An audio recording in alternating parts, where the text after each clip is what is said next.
Chai latte. Cannelle dans la tasse et chaos dans la tête. Chai latte.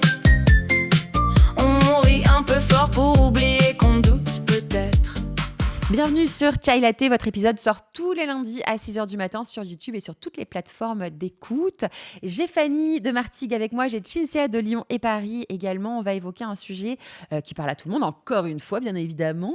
C'est la première fois où j'ai compris que je ne plaisais pas à tout le monde. C'est un sujet qui est un petit peu difficile. Moi je sais que...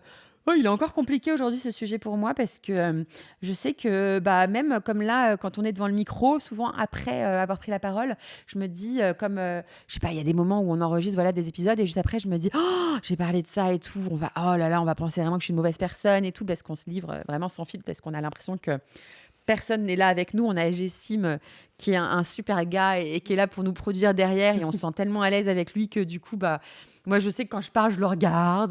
J'aimerais bien qu'il même participe avec nous. Enfin, on se sent vraiment bien. On se sent vraiment bien ici et du coup, on parle sans tabou et donc, c'est dur parce qu'on se confronte directement au regard des autres et du coup à la critique, clairement.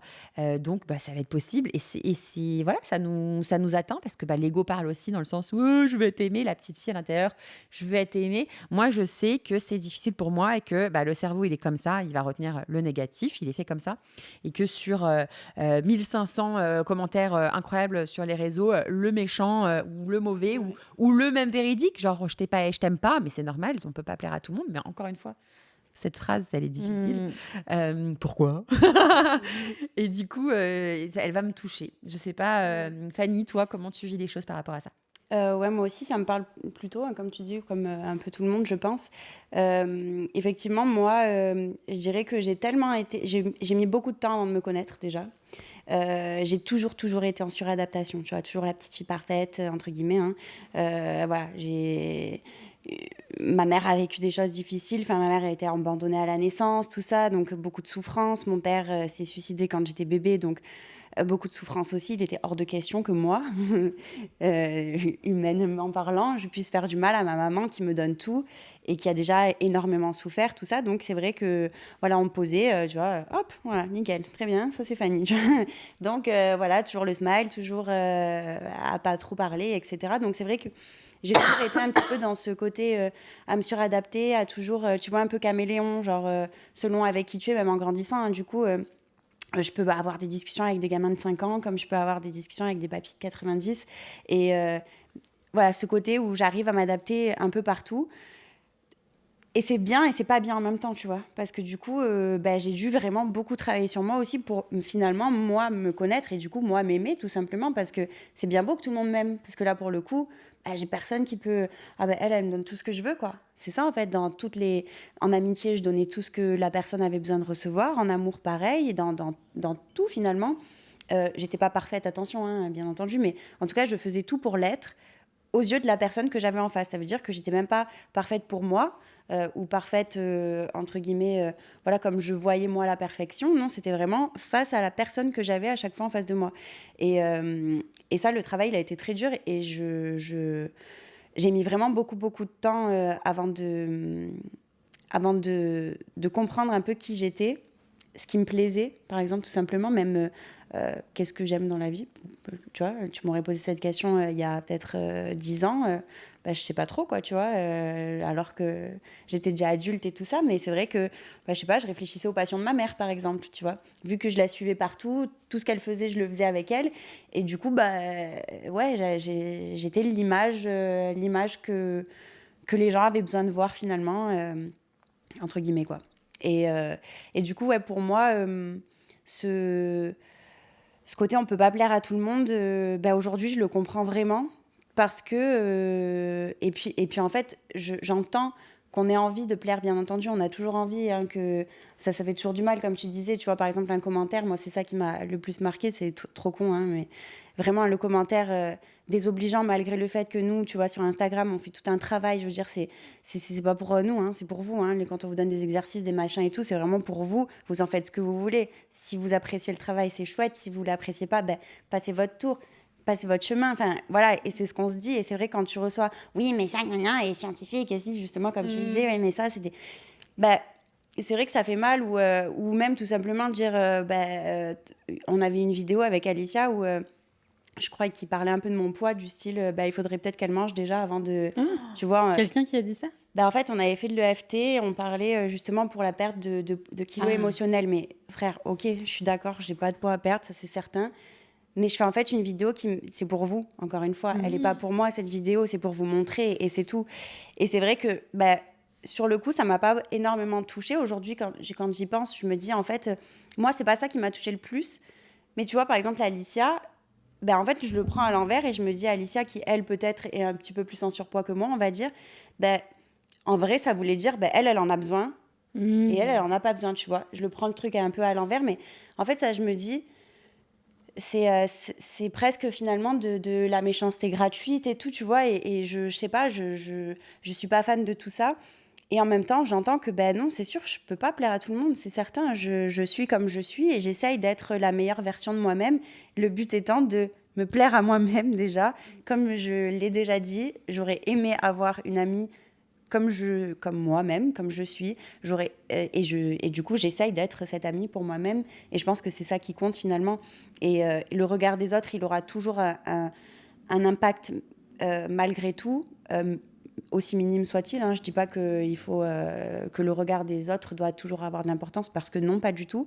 Mais pour les personnes, en tout cas, comme moi, qui ont un léger souci, justement, avec ce regard des autres, à vouloir être bien, être bonne pour... bonne, on s'est comprise, hein, quand je dis ça. Être bonne pour le monde et tout ça, et forcément... voilà, je me dis très sincèrement, le but, c'est de se plaire à soi-même, d'être cet allié avec vous-même, d'être cette personne que vous aimeriez avoir à vos côtés, tout simplement. Moi, aujourd'hui, j'essaye d'être cette personne-là. Donc oui, ça me parle beaucoup. Et en même temps, je suis tellement dans une nouvelle approche aujourd'hui que ça m'impacte beaucoup moins quand même, tu vois. À part le truc sur les réseaux, parce que je trouve que vraiment, c'est trop facile. C'est trop facile derrière un écran. Je veux dire, une personne qui me verrait dans la rue, est-ce qu'elle me dirait ça? Je suis pas sûre, tu vois. Est-ce que si elle apprenait juste 5 minutes à discuter avec... Enfin, si juste 5 minutes on discutait ensemble, je me dis, elle dirait certainement pas ça non plus de moi, tu vois. Et c'est vrai que ça peut blesser, parce qu'en fait, c'est infondé. Et c'est pas juste, du coup. Je trouve que, voilà, si tu as quelque chose à me dire qui est juste, je l'entends, ça me fera certainement très mal. Mais si c'est juste, c'est entendable. Et sinon... Tais-toi. Ouais, c'est un peu ça. Sinon, tais-toi. C'est clair. Exactement. Va travailler sur toi, quoi. Va travailler sur toi, parce que ça prouve juste un énorme malheur dans ta vie, dans ton être. De toute façon, franchement, moi, sur les réseaux, quand je... En plus, j'ai été exposée avec Pékin, donc il y a eu... avec Pékin Express, du coup, il y a eu... moi, j'ai tout eu, des très, très bons commentaires, des gens qui nous ont adorés avec ma meilleure amie, et puis des gens qui nous ont détestés, soit par rapport à ce qu'on représentait à la télé, soit juste parce qu'on était deux jeunes femmes féminines, et que ça suscitait... je sais pas, de la jalousie, ou peut-être juste quelque chose qu'on n'aimait pas, l'image qu'on renvoyait. Et donc, bon, franchement, j'en ai vu des commentaires. Je trouve que les plus ceux où je me suis dit, putain, les filles, quand même, c'est pas réveillez-vous, c'est surtout les messages de femmes qui critiquaient le physique. C'est le plus dur. Ouais, franchement, et en fait, moi, quand c'est arrivé, cette diffusion et cette médiatisation, j'ai pris beaucoup de recul, et en fait, je me suis dit, bon, en vrai, j'ai essayé d'imaginer la personne qui est derrière son écran et qui prend le temps de t'envoyer un truc pas cool. Et en fait, je me suis dit, mais est-ce que cette personne-là, c'est une personne qui pourrait m'inspirer? J'ai essayé de l'imaginer physiquement, d'imaginer sa vie. Et en fait, je me suis dit, ah, pas du tout. Donc bon, du coup, j'ai rangé ça. Je me suis dit, alors ça fait jamais plaisir quand on lit, mais honnêtement, j'ai réussi tout de suite à couper et à mettre de côté. Par contre, je me souviens d'un jour, quand j'ai commencé à être diffusée, il y a des marques qui ont fait appel à moi. J'ai commencé à faire un peu de partenariat. Et un jour, je fais un partenariat avec un truc et tout. Et il y a une fille qui me suivait, une femme, une maman, peut-être même une grand-mère, je ne sais pas, qui m'envoie « Ah non, arrête ta gueule !» ou un truc comme ça, on en a marre des pubs. Un truc hyper violent. Et en fait, moi, je n'ai pas pu voir tous les messages qu'on m'envoyait, mais celui-là, je l'ai vu. Et je lui ai dit « Mais elle va pas bien, elle ?» Du coup, j'ai répondu, je lui ai fait un vocal, je lui ai dit faut se détendre. Je comprends que les pubs ou les partenariats, ce soit pas plaisant, mais en fait, la chance qu'on a, c'est qu'on a la possibilité de choisir ce qu'on regarde. Donc, en fait, il faut juste se désabonner. Et là, comme je lui avais donné de l'intérêt, que je lui avais fait un vocal, j'avais pris 2 secondes pour le faire, elle m'a répondu en me disant « Oh, franchement, je suis trop contente que tu m'écrives. Je suis désolée, en fait, j'avais passé une mauvaise journée, puis j'ai vu ça, et du coup, je me suis lâchée sur toi. » Et puis là, je me suis dit, bon, ok. Enfin, en fait, du coup, ça a fait que confirmer ce que je pensais déjà sur les gens qui déversent leur haine sur et puis, les entre réseaux. l'adoration et la haine, il n'y a qu'un pas. Exactement. Mais après, sur le regard des autres, moi, je pense que dans ma situation, dans ma construction, j'ai été aussi en suradaptation. J'ai toujours essayé de correspondre aux besoins des autres et que les autres ne soient jamais en manque et jamais gênés par ma présence et jamais se sentent mal à l'aise avec moi. Donc, j'ai tout fait pour plaire aux autres. Et en fait, je pense que dans mon évolution, j'ai suscité beaucoup de déceptions. Pourquoi ? Parce que en faisant ce que les autres attendaient de moi, ou ce que je pensais que les autres attendaient de moi, finalement, à un moment donné, je suis ce que je suis. Et quand ce que je suis se révèle, avec le temps, les gens se disent, en fait, moi, c'est pas ça que j'attends d'elle. Et donc, je pense que j'ai dû susciter beaucoup de déceptions à plein de niveaux de ma vie. J'en ai conscience. Et puis après, j'ai commencé à travailler sur moi, à me dire, en fait, qu'est-ce que j'aime, moi, vraiment, dans la vie ? C'était compliqué, ce travail, de me positionner et de me dire, je suis garante de mon bonheur. Donc, qu'est-ce que j'aime ? Qu'est-ce qui me fait plaisir ? En fait, ce que j'ai fait, c'est que j'ai été me promener dans des musées et je notais. Ça me plaît. Pourquoi est-ce que ça me plaît ? Et dans un premier temps, c'était, ça me plaît parce que je sais que ma mère adore ce genre de tableau. Ok, mais toi, qu'est-ce que t'aimes ? Alors évidemment, on a nos influences aussi. On est influencé par notre entourage, nos parents, etc. Mais j'ai commencé ce travail en me reconnectant à mes sens. Quelle odeur j'aime ? J'adore l'odeur du musc. Parce que pour moi, l'odeur du musc, c'est à la fois le parfum du linge frais en Italie, c'est à la fois le parfum de ma mère, c'est à la fois le parfum qui est hyper envoûtant, que je trouve très sensuel. Ok, ça, c'est vraiment un truc que j'aime, tu vois. Et ce parfum-là, est-ce que tu l'aimes ? Je l'aime parce qu'il plaisait, c'était le parfum à la mode. Mais est-ce que je l'aime vraiment ? Pas vraiment. Putain, et ça, c'est un vrai travail, de retravailler avec ses sens et de se reconnecter à ce qu'on est vraiment. Et évidemment, à ce moment-là, on ne plaît pas à tout le monde. Et je pense que ça, c'est pas acquis, c'est pas inné. Ça s'acquiert plutôt, c'est pas inné, mais ça s'acquiert avec le temps. Et je pense que c'est là où on atteint l'apogée de la maturité. C'est d'être OK avec le fait d'être unique, de pas forcément plaire à tout le monde, mais d'être tellement bien avec soi-même que c'est OK de pas plaire à tout le monde.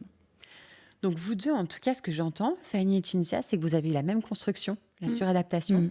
Ouais. Et du coup, vous avez dû casser ça derrière et donc obligatoirement, de par ça, décevoir les gens qui s'attendaient à autre chose de vous. Ouais.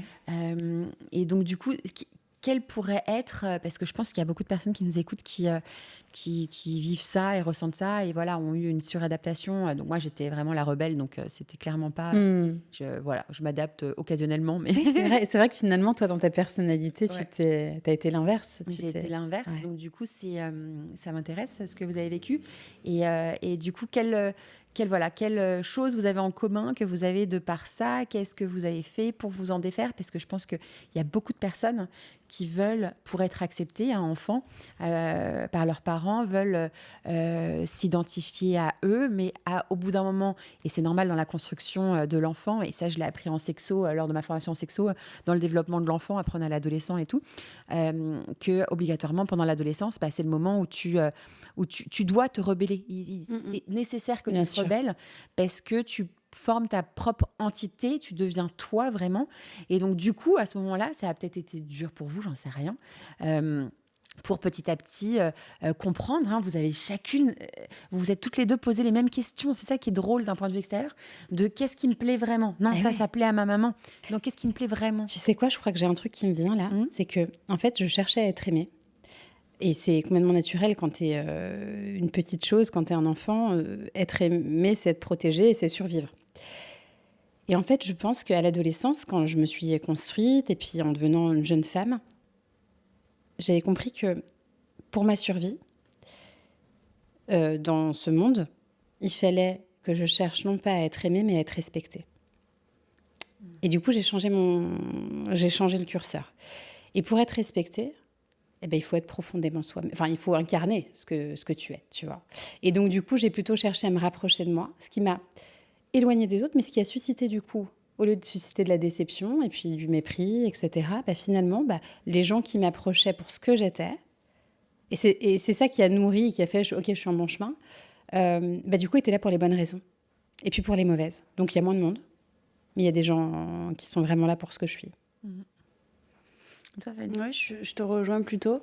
Après, moi, j'ai quand même eu cette crise d'adolescence tardivement, mais je crois vers 16-17 ans. Ma mère m'a carrément envoyé un internat comme ça. Je sais pas si c'était ce qu'il y avait de mieux à faire. Du coup, je suis partie encore plus en live. Mais bon, c'est pas grave, c'est comme ça. Et moi, honnêtement, l'écriture m'a beaucoup aidée. Parce que vraiment, fut un temps, j'écrivais énormément dans mon jeune adulte. Ça veut rien dire, mais c'est pas grave. Et il faut être honnête, c'est le déblocage émotionnel qui m'a vraiment En fait, ça a fait comme... tu vois, c'est comme si moi, j'avais un peu travaillé... j'avais commencé à ouvrir tout le... Tu vois, t'as la bouteille de champagne, j'ai commencé à ouvrir le côté doré, machin, mais j'ai jamais réussi vraiment à faire péter le bouchon.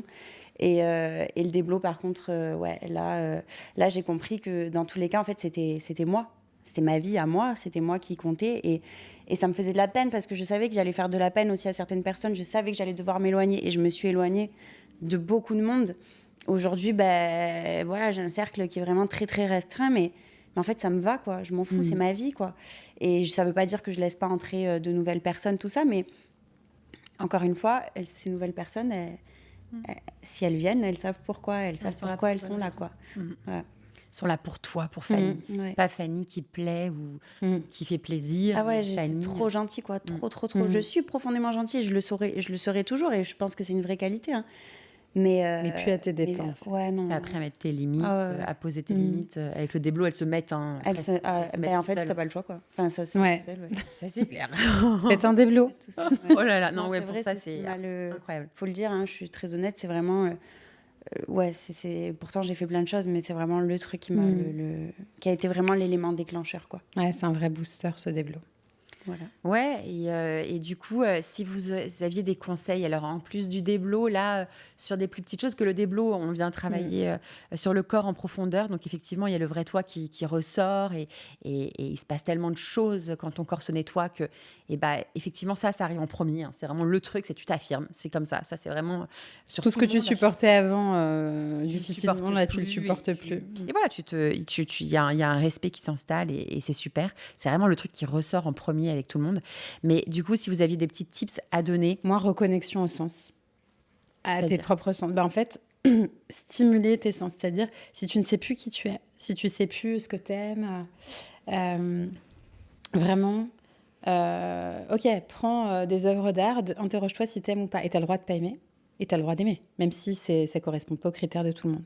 Juste, tu le fais avec toi-même. Et en fait, tu entraînes ton cerveau à repérer, à te reconnecter. Et je parle du visuel, je peux parler aussi des goûts. Alors, les goûts, c'est plus facile en général. On sait plus facilement ce qu'on aime et ce qu'on n'aime pas, parce que le corps peut le rejeter tout de suite. Mais la musique, parfois, il y a des gens... parce que c'est plus stylé d'écouter telle musique. Mais en vrai, qu'est-ce que tu aimes vraiment ? Moi, je sais que... j'ai des goûts hyper éclectiques. Des fois, j'écoute des trucs. Ma fille, elle me dit « Maman, j'écoute des musiques grecques que j'adore, des musiques en hébreu, des musiques orientales. J'en comprends pas les paroles. Et je me sens habitée par ça. Et des fois, tu sais, on me regarde un peu en mode « Qu'est-ce qu'elle a, elle, dans sa playlist ?» Mais j'assume totalement. J'adore la variété italienne, très... comment dire, beauf. Oh, j'adore. Et en fait, maintenant, je suis OK avec ça, tu vois. Mais je pense que c'est ça, en fait, c'est se reconnecter à ses sens. Et ça passe par des stimulations. Essaye ça et tu verras que parfois, tu as un peu honte d'aimer certaines choses. Mais il faut les accepter. Ouais. En fait, il faut... Et puis, il faut s'entraîner, en fait, juste pour se reconnecter. Quand tu es perdu et que tu sais plus, je pense que ça, c'est une bonne chose. Et après, par rapport à notre thème qui était, parce que je m'en éloigne là, mais qui était la première fois que j'ai compris que j'étais Que je pouvais pas être aimée par que je pouvais pas être aimée par tout le monde. Ah oui. Et comment accepter de ne pas être aimée par tout le monde ? Déjà, je pense se reconnecter à soi et nourrir ce truc-là. Moi, c'est comme ça que j'ai fonctionné en tout cas. Et puis regarder aussi l'autre en face. Est-ce que c'est important que l'autre t'aime ou t'aime pas ? Hier, ma fille, quand elle dit « Oui, je crois que ma prof de patinage, elle m'aime pas », et je dis « Mais toi, est-ce que tu l'aimes ?» Non. Non, c'est pas grave. Souvent, c'est mutuel. La prof de patinage. Oh mince. Non, il y en a plein, on sait pas qui c'est, mais moi, d'accord. C'est exactement. Mais souvent, c'est mutuel, c'est drôle quand on n'apprécie pas quelqu'un. La personne en face, c'est ma mère qui me l'avait dit. J'étais genre « Oh !» Non, mais moi, j'ai le droit de pas l'aimer, mais pas l'aimer. Tu vois, c'est trop bizarre. En fait, mais la personne en face, c'est comme les aimants qui se rejettent énergétique, limite. Ouais, en fait, est-ce que c'est qui a de l'importance Puis après, tu remarqueras que la plupart des gens qui ne t'aiment pas, tu t'en fous. Enfin, ils n'ont aucune importance dans ta vie. Donc, c'est sûr. C'est vrai, c'est vrai. Okay. Moi, je te rejoins vraiment sur l'essence. Tu vois, c'est juste pour terminer, mais vraiment, c'est un conseil que je donne quasiment systématiquement en séance, justement. Et tu vois, je leur dis, on va parler d'émotions négatives, mais je voudrais juste que tu te réfères justement, tu te fais une liste, elle n'est pas exhaustive, en plus c'est génial. Tu prends dans ton environnement tout ce que tu aimes, tu réfléchis à tes 5 sens. Et ça, c'est déjà le début, tu vois. Il faut vraiment commencer comme ça pour moi. Tu prends, bien entendu, comme je disais, je le dis souvent, j'en rigole, mais parce que j'avais fait cet exercice rapidement avec mes enfants quand ils étaient petits. Bon, mon fils, ça a été un peu plus compliqué, mais ma fille a adoré. Et mon fils avait dit la neige. Et frérot, je suis désolée, mais là, on habite à Marseille. Il n'y a pas de neige, on ne peut pas parler de neige. Même si ça te fait du bien, c'est cool. Mais je veux vraiment des trucs à la maison, quoi, et dans ce qu'on peut voir près de chez nous, quoi. Et en fait, de pouvoir se raccrocher justement à ces petites choses du quotidien, des petites choses, mais tellement bateau. Et ça, je le dis, j'ai un exemple tout bête, mais une fois, j'ai eu une journée hyper difficile. Je vous avais téléphoné pour un cas hyper compliqué d'une personne, je ne travaillais pas, qui m'avait envoyé un mail juste terrible, avec une annonce terrible, voilà. Et je tournais en lion, comme dans un lion dans une cage. Vraiment, c'était horrible. Et bon, j'ai passé toute ma journée à travailler là-dessus, à aider cette personne, tout ça, à distance comme je pouvais. Et en fait, avant d'aller récupérer mes enfants, j'étais là en mode putain, mais là, il faut que je me ressente, quoi. Là, je peux pas, j'ai envie d'exploser. Comment je vais faire ? J'arrive pas à pleurer tout de suite, c'est pas le moment. Et en fait, tout simplement, j'ai réfléchi à mes 5 sens. J'ai pris un chauffage d'appoint que j'ai mis en face de ma télé avec le feu de cheminée, les crépitements à fond. Tu sais, j'avais mis sur YouTube crépitement feu de cheminée. Le chauffage d'appoint devant pour vraiment sentir la chaleur. Voilà. Le plaid, le chocolat chaud. J'avais tout, en fait, vraiment pour vraiment me sentir dans un petit cocon. Et en fait, ça m'a tellement aidée. Ça a duré 10 minutes, 15 minutes. Mais ça m'a vraiment fait redescendre. C'est ce dont j'avais besoin. C'était des petites choses bateaux, mais vraiment qui m'ont fait du bien. Et je pense que dans tous ces petits moments aussi de mood où on se sent un peu fatigué, on était un peu dépressif, un peu tristoun et on ne sait pas trop. Je pense que se reconnecter à ses sens, purée, c'est une base. Donc, dans tous les cas, honnêtement, le conseil qu'a donné Laetitia, il faut le suivre réellement, quoi. Ouais, merci pour cet exemple. C'est vachement concret, du coup, là, pour les personnes qui savent pas trop ce que ça veut dire se reconnecter à ses sens. Ça, c'est hyper concret. Merci les filles pour ce petit chai latte. On se retrouve lundi prochain, 6h du matin, sur YouTube peut-être pour nous voir en direct ou sur les plateformes telles Deezer, Spotify, etc. Tu nous retrouves aussi sur les réseaux sociaux, Sister Conseil. Mets un petit like ou mets 5 étoiles pour nous supporter. Et à très bientôt. Salut. Chai latte. Cannelle dans la tasse et chaos dans la tête. Chai latte. On rit un peu fort pour oublier qu'on doute peut-être. Vanille, gingembre, cardamome, des secrets qu'on ne dit à personne. Les mousseux, cœur qui tremble, assieds-toi, viens, faut qu'on parle ensemble. Minuit passé, lumière tamisée, on refait le monde en hoodie oversize. D'une fille pleure, une autre dit respire, une autre tombe amoureuse au pire moment possible. On mélange les traumas comme le miel dans le chai. Les yeux brillent un peu mais personne ne le voit. Et ça part trop vite, et ça pense trop fort, mais autour des micros on transforme tout en or.